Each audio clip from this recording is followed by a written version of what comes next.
You're live, Cassandra. Okay. You're listening to the new WCEG Network on WCEGTalkRadio.com. Click the live stream tab or watch us live on your smart TV. YouTube, WCEG Network. I'm Dr. Wanzo, your show host of Mind Matters for the next hour. We are the worldwide community empowerment group where we speak life into the community. Like us on Facebook. Follow us on Twitter and on Instagram at WCEG_talk_radio and at WCEG Network.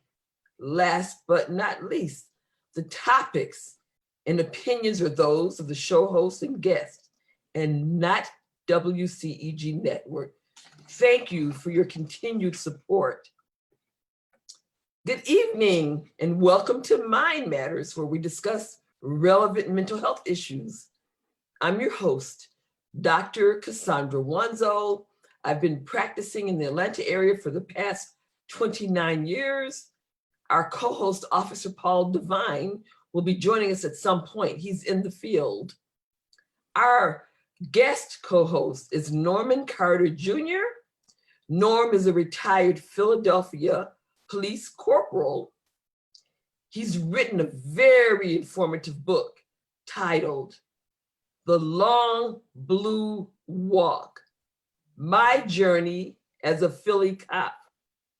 His book is available on Amazon. I advise everyone to purchase it. He also hosts his own show on WCEG titled Issues and Answers on Mondays. Hi, Norm. Hello, doctor. How are you? Great. So this is our final show for this year. And our topic this evening is post-election highs and lows. Again, post-election highs and lows. Election 2020 is effectively over. We can collectively exhale. From election day last Tuesday until Saturday, we all collectively held our breath.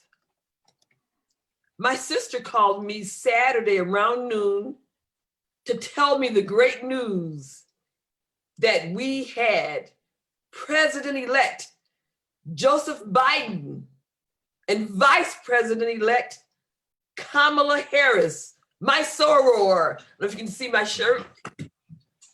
It says soror Vice President. Soror Vice President is what it says. So when she called me, I cried, I yelled, ski-wee! 4 years ago, I was experiencing tears, but they were tears of profound sadness, and I was in complete shock. This time I had tears, but they were tears of joy. I was and am elated. However, amid the elation is the realization that almost 72 million or 47.5% of this country voted for a racist, misogynistic bully. Again, amid my elation was the realization that almost 72 million or 47.5% of this country voted for a racist, misogynistic bully. And then what was even sad was to hear that 18% of Black men voted for him. That's what they were quoting. I hope it's not true, but they were saying that 18% of Black men voted for him. Voted for him, a man who has presided over the loss of 240,000, almost 250,000 people from COVID-19. A man who has abused his power and was impeached for doing so. A man who incites violence. A man who has locked children in cages. A man who has welcomed Russian attacks on our election. A man who has kowtowed to dictators and trashed our alliances. A man who refuses to accept the outcome of the election and who has repeatedly claimed without any evidence that there was widespread voting fraud and has filed several lawsuits to challenge the results.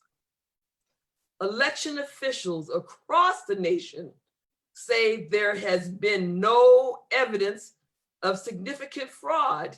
Even Republicans here in Georgia, Republicans in Philly, legal experts say that number 45's efforts are unlikely to succeed. Democratic Chris Murphy said that number 45 is delusional. I agree, he and his supporters are delusional. His supporters are angry and defiant. In Arizona, close to 500 Trump supporters gathered outside the site where votes were being tabulated. Many of them were armed. There was an arrest made in Philly for 2 armed men near the Philly site where votes were being tabulated. In Arkansas, a police chief resigned after posting on social media calls for violence against Democrats. He actually called for Democrats to be killed. He also said, "Take no prisoners, leave no survivors." Fights have broken out between Trump and Biden supporters. Militias are armed. We are in a state of toxic polarization. Your thoughts or reactions, Norm? Wow. Hard to say much behind what you said, Doctor. I was writing down some points. It's just unsettling. It's very unsettling to anyone who has lived long enough on this earth in America to see how our election process has worked for hundreds of years.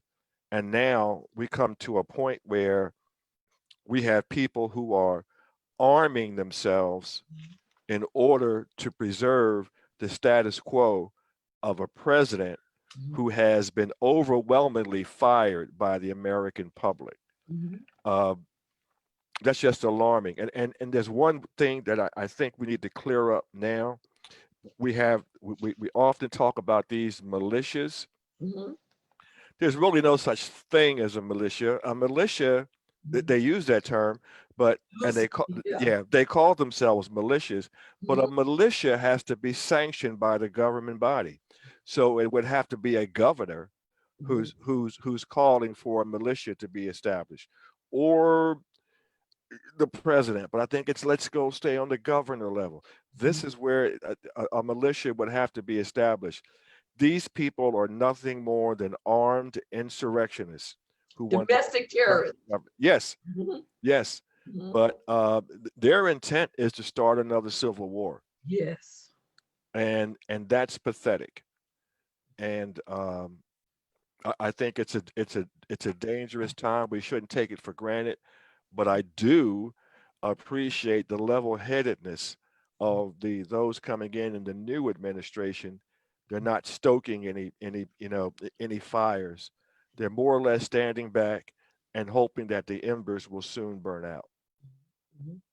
That was probably when Biden gave his speech the other night and they asked, "Are you going to file a lawsuit?" He said, "No, there's no need to file a lawsuit because, they're blocking the whole transition process. The GSA has blocked whatever funds are necessary. And then Trump is on this self-destructive thing of firing the defense secretary. I mean, he's really putting the country at risk from a defense level. And but one of the good things, excuse me, about the people that Biden is so far installing in his cabinet are people who have prior government experience and experience in the fields on which they're being placed, which was not the case when Donald Trump. He basically appointed his family and friends into positions that they weren't qualified for. Exactly. And this is why there's so much chaos.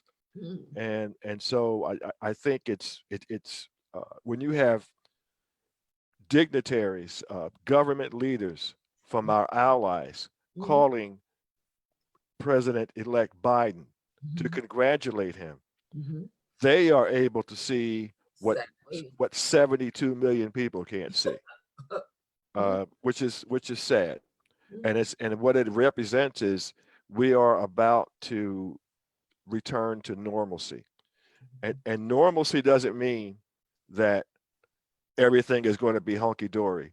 But what it does mean is that our governments and our courts, very important, our courts will begin to function as they were created to do. And that's hearing evidence, trying cases as they should. Yes, there needs to be improvements, and we have an administration coming in that has promised to improve and improve those things. But we've been in a state of regression for the past 4 years, and nothing more emphasizes that regression when we hear the motto of "Make America Great Again," and we wonder what greatness are they talking about revisiting. I understand that was taken from the KKK slogan. Yes, yes, yes, yes. So, yeah, I think it's just refreshing that we're about to move on and that America has made a profound statement. My concern is to what extent number 45 is going to take this lie, that he won, he didn't lose, and how far is he going to take that? Because the Republicans are enabling him, they're not challenging him.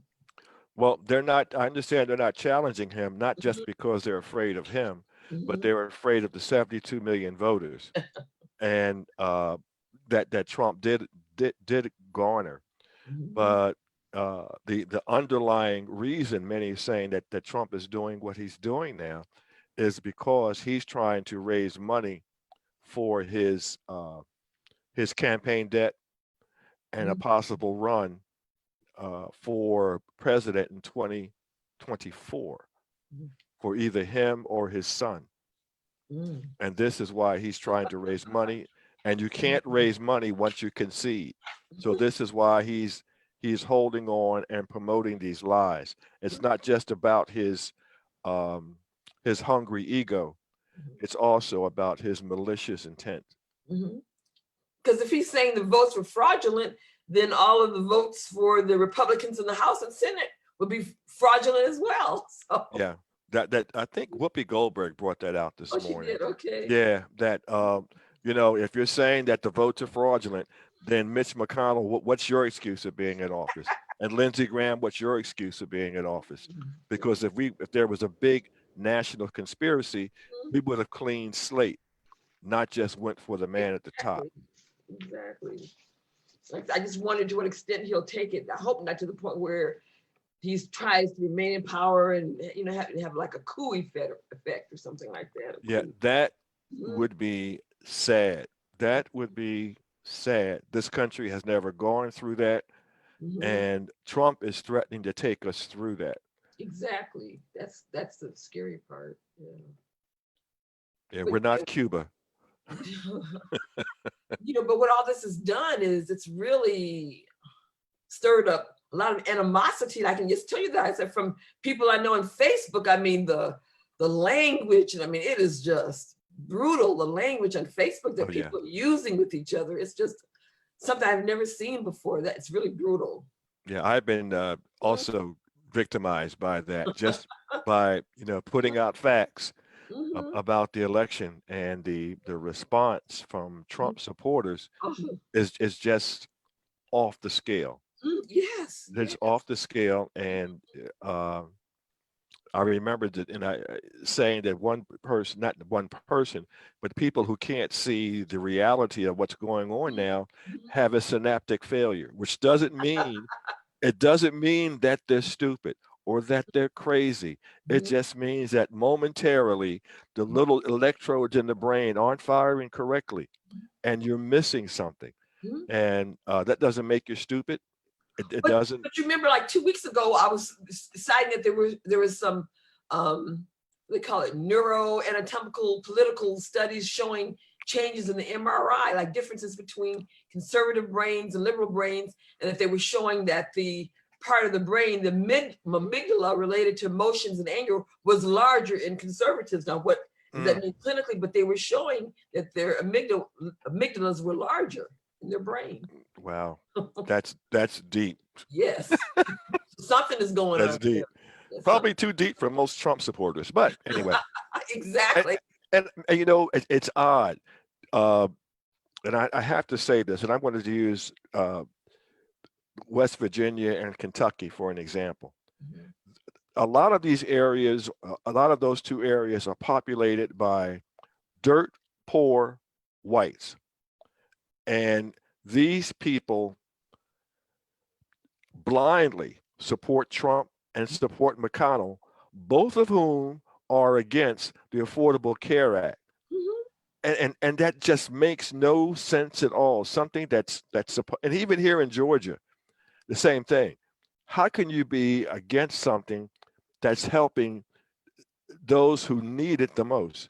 And that some of those who need it the most are the ones who are saying, we don't want it.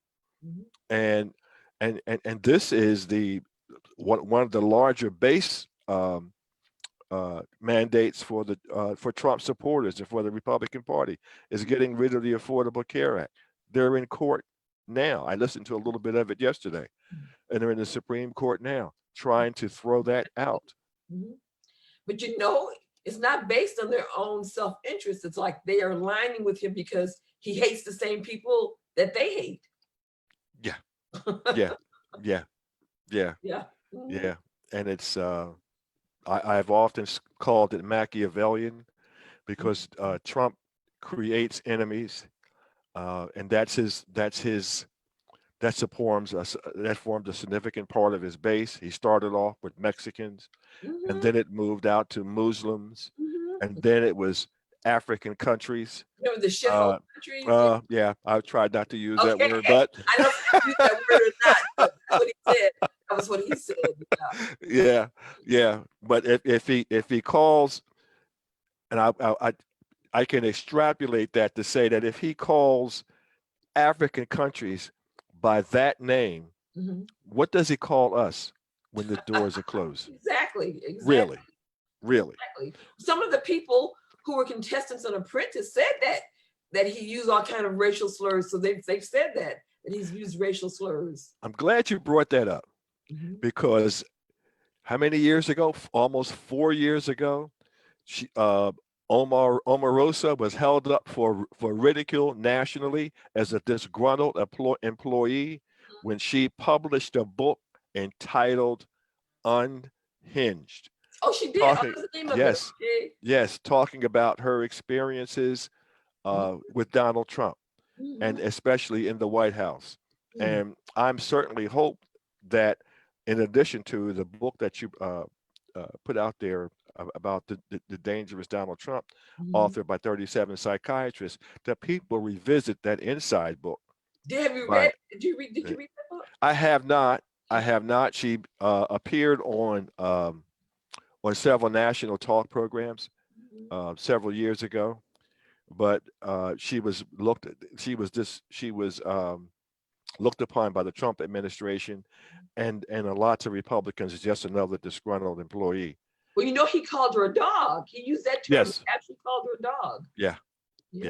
Well, he's used several disparaging terms towards women. Oh yeah. Especially women in authority, women with power.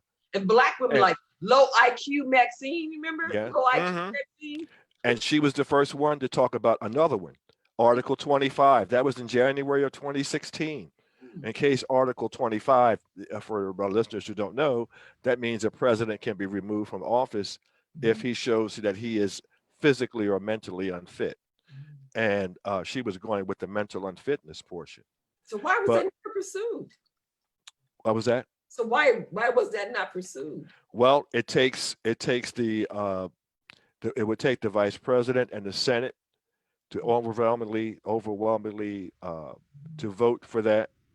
And as we know, we had a Republican-controlled Senate, and of course, Pence is not going to say anything because his welfare is based on Donald Trump, and his characteristics are also well known. So yeah, so that was he called her a dog and called her a lot of talked about her intelligence and IQ Maxine called her. Yeah, but this is what he does. And to have his wife talk about being a advocate for anti-bullying is so hypocritical. Yes. When she, well, I would say she sleeps with a man who does that, but we also know that they don't sleep together. They sleep in separate rooms. That's what I heard. Yeah, but I call him the bullying chief. Yes. But it's a shame that that this country is going through this. He's had his run. He's done his damage. But he, as any dictator or authoritarian, he wants to hold on forever. Yeah, keywords authoritarian. Yeah.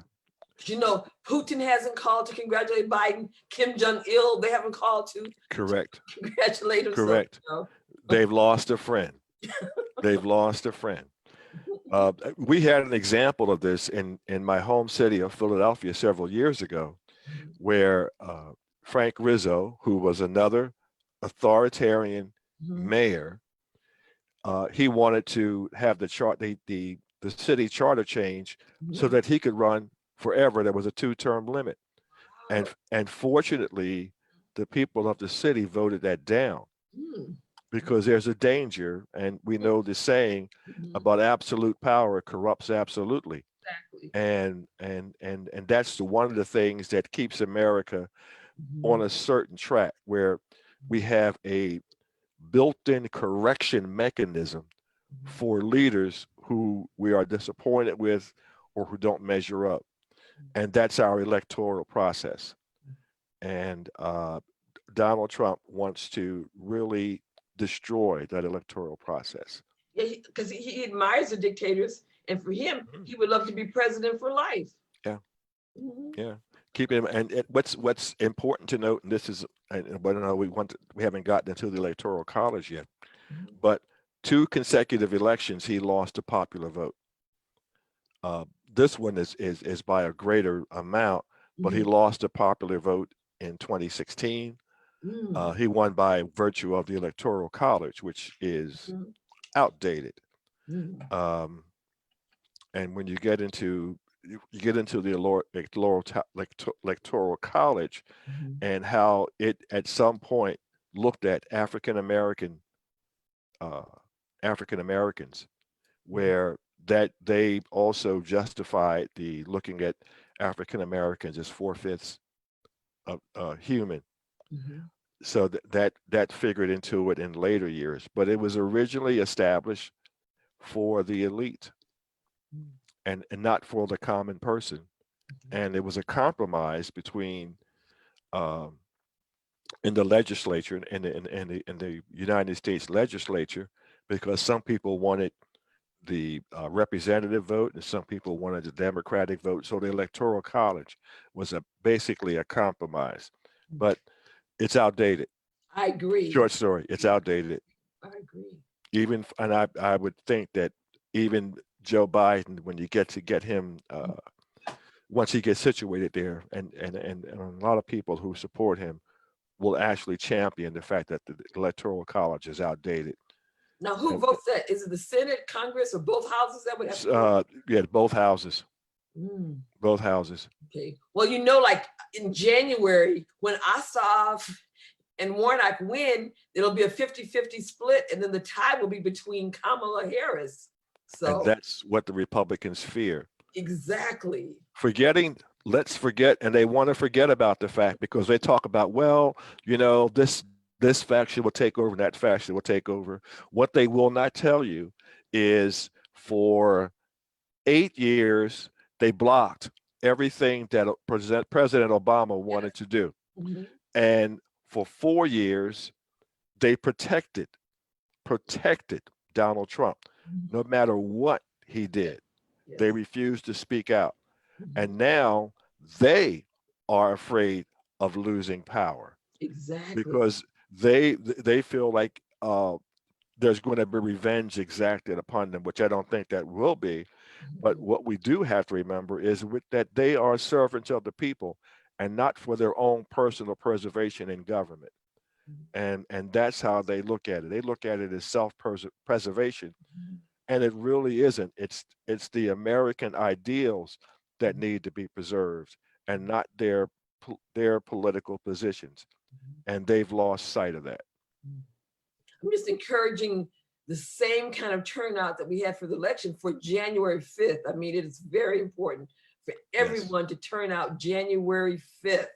I've already requested my absentee for the 5th. Yeah, it's exceptionally important, and I guess oddly enough, the whole country is focused on Georgia. Yes. The entire country is focused on Georgia, and I think it's an opportunity that Georgians need to look at, and you only have to look. And I'm talking to even Republican thinkers that look at what's happening now, where you have an emasculated Republican Senate and Congress that refuse to speak up and speak out on what they know is an injustice being carried out by Donald Trump at the present moment. We have a tradition in this country about how we handle elections, and that has been violated. And they refuse to speak out. Now, if they're refusing to speak out now, what happens when they again regain a substantial majority in the Senate? We're going to be back to another log jam. We're going to be back to this blocking any type of positive reforms that our Democratic-led Congress and our president are trying to put through. That is expensive for the country, and it's totally unnecessary. And I'm not saying that every proposal by the Democratic Party will be something that we need to jump on and champion. But I think when we lose the ability to compromise and have that give and take that is healthy for this country, rather than have one political party dominate, then we lose a significant part of the soul of this country. And let me step off my soapbox for a minute. Did you see that Andrew Yang is relocating to Atlanta to help in the efforts for the January 5th elections? Andrew Yang, he's moving. I did not. To Georgia to help in those efforts. He announced it on one of the shows yesterday. Well, So, that's significant. That's significant. It's very impressive. There's a question that said, what's the difference between a voter and a Trump supporter? Well, if you voted for Trump, you're a supporter. There is no difference. Well, I think I'm going to venture a difference because I'm going to say a voter is someone who thinks about what they're going to do and why they're doing it, and who makes the choice based on values and character. A Trump supporter is a person who's blindly walking behind him, no matter what he does, no matter what he says. And an informed voter doesn't do that. An informed voter will say, "Oops, wait a minute." And even this election, we've noticed that, or they've noticed a trend where people supported certain Republican senators, but they voted for Biden. And I'm not pitting one party against the other right now, but this is a thoughtful decision. That person, whoever did that, was thinking, not so much that they voted for Trump, but that they were thinking, about values, or this person isn't not really good for us. This person is really stopping progress. So I am going to vote for this other person, but I'm going to hold on to my Republican senator. Well, like, see, Cindy McCain voted for Biden and is helping, the Biden transition team, Cindy McCain. Well, she has a lot of reasons for doing that. And this is something where Donald Trump has never passed up an opportunity to insult her husband. Yes, that's true. So it's her vote is personal, but her vote was influential in, and her opinions were influential in how Arizona voters voted. But yeah, this one of his characteristics that Trump supporters don't look at is the way he has poked fun at war heroes, soldiers, people who have physical disabilities, people of color, and people who just don't agree with his policies. This is what this is part of his egocentricity, that and he has the power to act upon his idiosyncrasies, which is sad for the country. I guess the point I was making, if someone is a Trump voter, they're a supporter. That's the point that I was making. Oh, absolutely. They yes. vote, they're definitely a supporter. And there's no difference. Yeah. In that sense, that was the point that I was making. Yeah. Yeah, I understand that. What about this thing? I mean, I don't know how true it is, but the statistics I saw were that 18% of Black men voted for Trump. That was the statistic that I saw. That's troubling. He owes a lot of that to Miss Candace Owens, I am sure, but from Baltimore. But I don't understand that. But we all make informed choices that benefit us. I just don't. Ice Cube, 50 Yes. Cent, Lil Wayne. Well, these are people who, once you look at them, and I hate to put it this way, these are not the people that we should be looking for and saying, I'm going to follow him. Kanye West is a certified person who has mental problems. Yes, he's bipolar. That's certified. He's bipolar, won't take his meds. You're going to follow him. Ice Cube basically wanted to start a conversation. And I think that he's been a little maligned in that. And his premise was, okay, the Democrats, you want to talk to me later, but Trump's people want to talk to me now. But he refused the Zoom call with Kamala. He refused the Zoom call with her. Well, that shows his motivations, his underlying motivation. But another thing that I want to point out, and I have to always try to get some facts in here, looking at Trump supporters and their thought process. And Trump had these rallies that outdoor and indoor rallies while he was campaigning for president. And this is from CNBC, the CNBC network, but also from several other sources. They've been able to figure out that 30,000 coronavirus cases, this is from Stanford University, occurred from people attending these rallies. 30,000? 30,000 coronavirus cases, and that likely led to more than 700 deaths. Though the deaths are not necessarily among the attendees, but people who came in contact with these attendees. And at present, we have 240,782 dead right now. Yes. And when you figure that 72 million people followed Donald Trump, which meant that they avoided the health guidelines put out by the CDC and Dr. Fauci, because they were following this man over, it's just unbelievable. But what I'm saying is that there is no surprised that our coronavirus case numbers are rising. And I'm going to lay the blame right to those 72 million people who engage in this irresponsible behavior. Every once in a while, the name of Mccain comes up, and the last image I have of him is him sitting in Tulsa among wife and friends, laughing and joking without a mask. Right. Exactly. And what about the minister? That minister, I forgot. Yeah. Minister that died.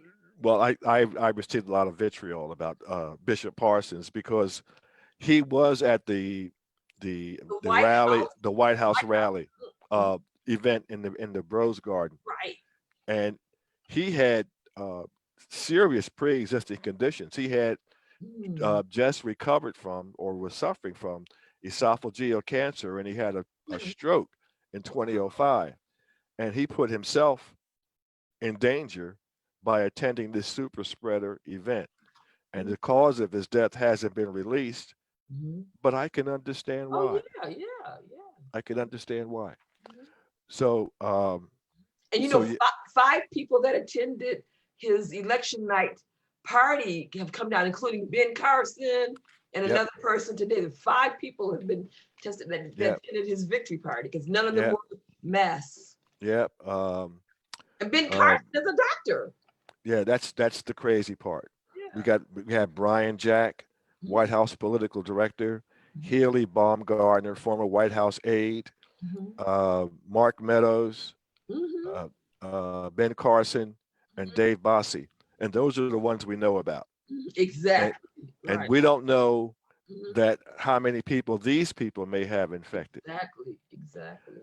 And Ben Carson is the most despicable. And I could talk about Ben Carson for an hour. Uncle Ben. Oops. Yeah. Truly. And I've said this before, that here we have a national renowned neurosurgeon who not nationally, internationally renowned. I have met him on one occasion, and for him to be appointed the Housing and Urban Development Secretary, why wasn't he, if anything, appointed as Surgeon General? Exactly, right. But that's another insult that he was not able to realize. It was the master patting him on the head and say, now you can work in the kitchen, Ben. And that's what that's sad.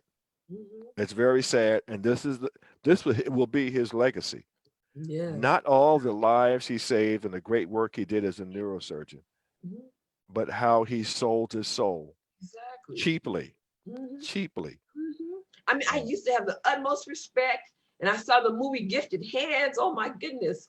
And like, I've lost all, he's lost all credibility in my eyes, none whatsoever. Yeah, his legacy has been tarnished forever, and I don't know whether he'll ever recover. And now to top that off, he has COVID-19. Yes.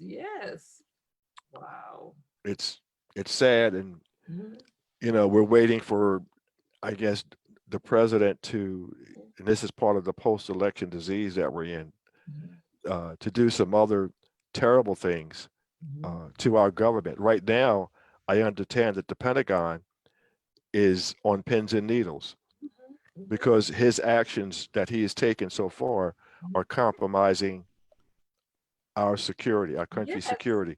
Yes. I mean, this is a time when other countries see us as most vulnerable during the transition, and he's making it worse, like by what he's doing in the Pentagon. Who knows what else? He's got, is it 70 days between now and inauguration to do more destructive things, and I know he will. He's just a destructive person. Well, there's several people in the Defense Department that have already been dismissed or will be leaving. Like Esper, right? Secretary Esper was the first, but that he was expected. But there are others who are under him, who are in executive positions, who are either being fired or pressured to leave. And he's putting in his own yes men for the next 70 days. And that sounds like a short period of time, but a lot of damage can be done because you're putting people in positions that they're not qualified for. And now that makes them easily manipulated or misled by intelligence information that Trump has never respected anyway. And also makes them subject to influence by foreign powers who don't have our interest in mind.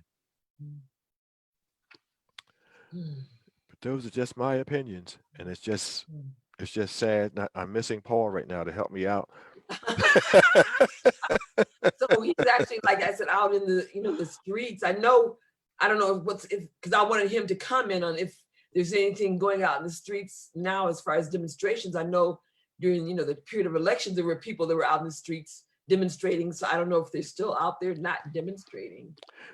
And speaking of demonstrations, and I'm going back to the negative impact of our current president. There has never been a time in the history of this country where we have had to put fencing around the White House to prevent demonstrators. There's fencing that was put up around the Georgia State Capitol to prevent damage by protesters and demonstrators. Most of our major cities had businesses boarded up. Lenox Mall, they boarded the stores at Lenox Mall, which is a high luxury mall. They boarded up all the stores there. That was not just here in Georgia. It was in Philadelphia, Washington D.C., and I assume most other major cities. And this affects. We're in a pandemic and where our business people are struggling, and this is something that affects business. It affects people's lives, where our country is in such fear that businesses are shutting down, not because of a disease, but because of fear of reprisals during an election, that the president is actually sowing the seeds of violence. He incites violence. That's what he does. He incites violence. Like the Proud Boys from Stand Back and Stand By. And he still hasn't called out the people who were in the process of kidnapping and murdering a governor of the United States. That alone should have made every person look at this man and say, you know what? He's not qualified to lead our country. He's not qualified. You're sanctioning the assassination of a governor, and you have nothing good to say about her. You never called her to say, I'm sorry this had to happen to you. I apologize. No, not an apology. He doesn't owe her an apology, but he does owe her an apology for the comments that he made about her, which incited these people to take out this plot to kill her, and they were well on the way. Yes. And then someone will say, "Oh, it was just a joke," or they were making excuses and saying, it was just a joke, and it's not. It wasn't a joke. It's nothing to laugh about. It's not a joking matter at all. What president has ever joked about that? No. That type of thing. What president has ever joked about, you know what, maybe if you'll inject bleach, we can get rid of this disease? That's not a joke. He said it. And in fact, later, he said that he never jokes. Everything he says is what he means. So you can't, Mr. President, you can't have it both ways. And yes, some of us do listen and we remember. And that's why you are fired. Yes, he is definitely fired. And a lot of memes have posted up on Facebook saying he's fired, and internationally it's become like a big joke. But he is fired. He's actually fired.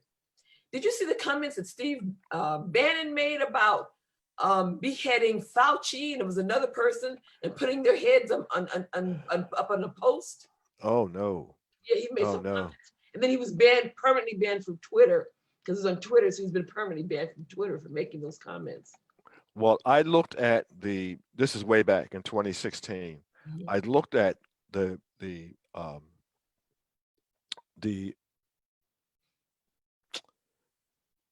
Breitbart, which is Bannon's paper, their right-wing criteria, and compared that to the Republican platform compared to the KKK at that time. There were so many similarities, dangerous similarities, and Breitbart had a significant influence in the Republican platform in 2016. Oh yes, Bannon, Steve Bannon. Yes. Yes. So Miller, Stephen Miller, and all of those people. We were heavily, our government was heavily influenced by not just right wingers, but extreme right wing people who, number one, are all of whom are xenophobic, forgetting about the fact that the biggest infiltrators into this country were people who came here back in the 15 and 1600s and stole the land away from the people who were already here. Yes. What a shame that those people weren't xenophobic and did to these people coming in what they had let to do to people who are coming into the country now. So we went from a country that was a melting pot, or known as the world's melting pot, to a country where we have a xenophobe as president of the United States. Yeah, my concern is what's going to happen with all this toxic polarization in the country, because people, I mean, it's really just awful. I mean, it's going to affect relationships. Yeah, it's going to take years to undo. And I think the good part about this is, especially for our young people who really have no clue because of what they learned in school now, but this has exposed a nasty underbelly of the United States that has always been there. Exactly. But they kept their silence. They kept their silence because it wasn't popular to go out and spout that you were a racist. It wasn't popular to go out and say you hated people of this religion or you hated people from this country. That wasn't popular. The current administration came in and empowered these people and said, you know what, you have a right to stand up and say just who you are. When did we ever have a rally where people were going around talking about disparagingly about Jews and not ashamed, not ashamed, right there on camera? And then for him to say good people on both sides. Yeah, they're not good people. And every time you say they're good people on both sides, I want you to post a picture of that girl who was killed in Charlottesville. She wasn't killed by people who were good people. And that's it. But this, and even I'm going to put Fox News on there, and Tucker Carlson, Sean Hannity.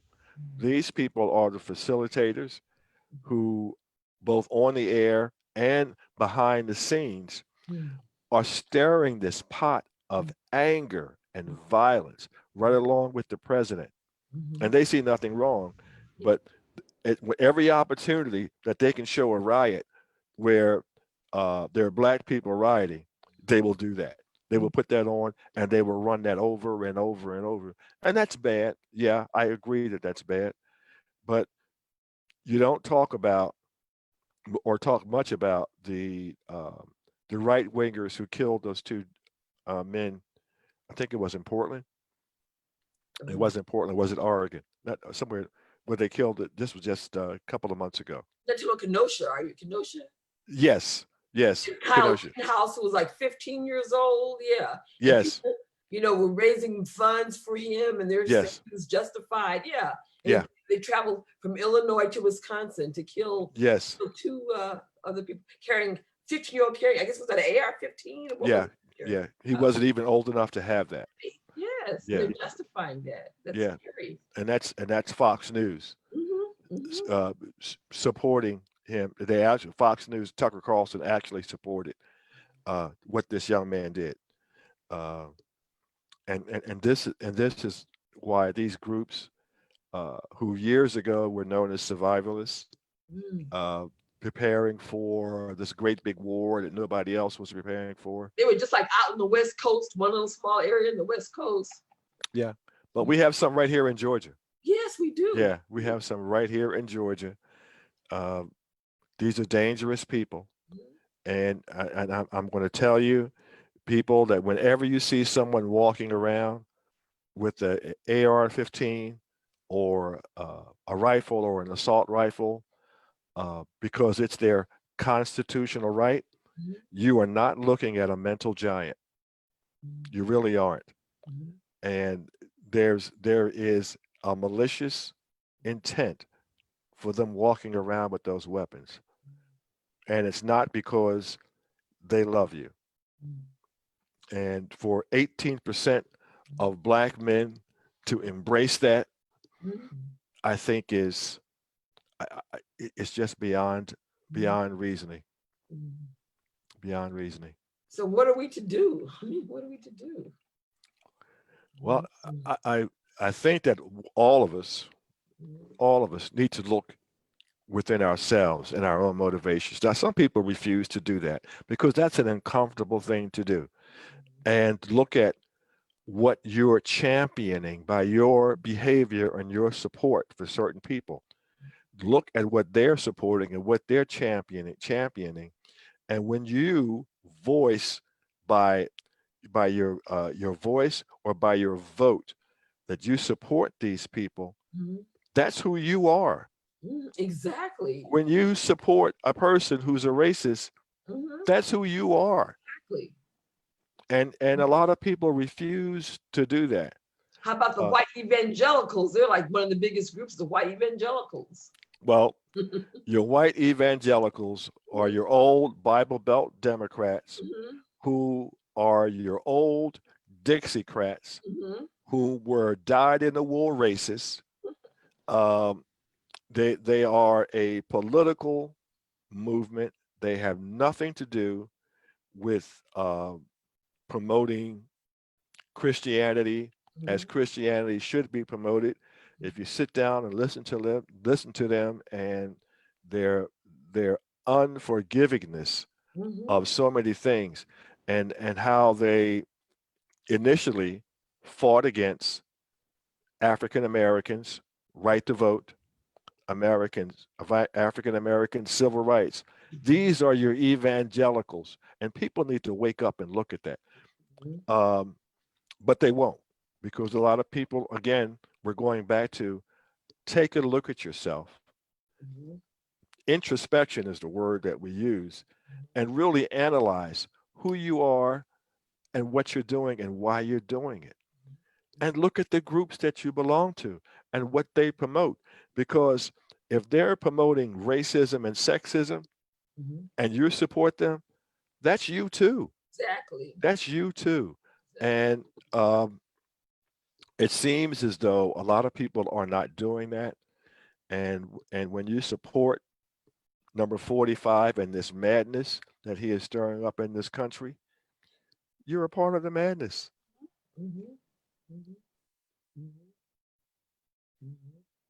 So we move on with, I don't know. It's just crazy, and the negativity and the death that are resulting from the unnecessary deaths resulting from the inaction of this president, who knew in January how deadly coronavirus was, but refused to say that publicly, refused to tell people to wear masks, refused to take leadership and try to get rid of the situation, or at least make it not as bad as it has become. But instead, he lied every single day to the American public, and people are dead because of that. Yeah, like I said, he's a very dangerous. He really is a very dangerous person. I'm so glad, that we do have president like Biden. A lot of people say, well, you have two old white misogynistic men, but I'm sorry, he doesn't have the same kind of thinking that number 45 has. So I don't go along with that kind of thinking. Correct. And already his cabinet is showing that, and as he promised, that his cabinet is showing that he is going to have people around him that reflect America. Who have you seen as far as some of the choices? That's something I haven't really. Well, he has his medical advisory team already staffed, Yeah. and that has very qualified people who have been involved in government before, as far as doctors who have been involved in that. Right. And there was a woman of color. One of them was a woman of yes, color. yes, and that's very diverse. And I mean, his selection of vice president, Oh my goodness, Kamala Harris, is it, and as outspoken as she is, I mean, she smiles a lot in front of the camera, but I'm sure that behind the closed doors, she's determined she's not going to be a figurehead. Oh, she's a tough cookie. Yeah. Yeah. So she is going to see. Did you remember in the hearing she made Brett Kavanaugh cry in the hearing? Yes. But between Kamala Harris and Amy Klobuchar, who really put him in his place, she really and she is rumored to be a candidate for Attorney General. Klobuchar? Yes. Now, what about Stacey? Have they said anything about Stacey? Because she needs to have some type of role with she was responsible for registering, I think, over 800,000 new voters in Georgia, and then the same thing in Wisconsin. So she needs to have some role. I think that she may have a role. I think that probably won't happen until after January. After January. After January. There's plenty of time, but remember that Stacey Abrams, along with Keisha Lance Bottoms, were on the short list of candidates for vice president. Right. So I am sure that there's going to be a place for them in the Biden administration. I said, no one, Stacey has to have some role. Stacey has to. Yeah. Because remember that the governorship was essentially stolen from her. When they purged the roles. It's true. It's true. Yeah, it's true. Republicans are refusing to admit that. Right, but it's true. But who was it? I think it was it Jefferson County, where they cut that they knocked the voting places down from something like 8-1 or something like that, or 8-2. I know that 70% of the names that were purged were African Americans. 70% were African American people. But they also shut this one particular area that was predominantly African American. They shut down several numbers of polling places so that the people can only go to 1 or 2 polling places. And this was a relatively poor county. So, yeah. But that's part of voter suppression. Yes. So it looks like we're in the final minutes of the show, and my closing thoughts. January 5th, if you're in the state of Georgia, definitely vote like your life depended on it, like you did in this last election, because it does. January 5th, it's crucial, because if we can put those two people in, Ossoff and Warnock, then the Senate will be at 50-50, and then the Vice President, Kamala Harris, will have the deciding vote. Any words that you have to say, Norm? Any closing words? Yeah, and I think that when you look at the candidates that we have, and I'm looking at them not just as Democrats, but I'm looking at them as proven men of integrity. That's what you need, because you need people who are able to stand on their own 2 feet, and when they see wrong, will be able to have the fortitude to say, okay, you know what? I don't think you're right, even though I'm a part of your party and I'm not going that way. Raphael Warnock would be one who I think and I hope would have the fortitude to stand up. And I would expect the same from John Ossoff, because what you now is you have spineless people who kowtow to the president, who are spineless and really show a lack of integrity. Both of Collins and Loeffler hid the fact that they knew about the coronavirus, and rather than telling the people, they went and feathered their stock market. Yes. Saved themselves millions of dollars. So, yeah, These people need to go. So thank you, listening audience. We appreciate your tuning into the show. As I said, this is the last show of the year, and I hope you have a very blessed Thanksgiving, Christmas, and New Year's, and we'll see you at the beginning of the year.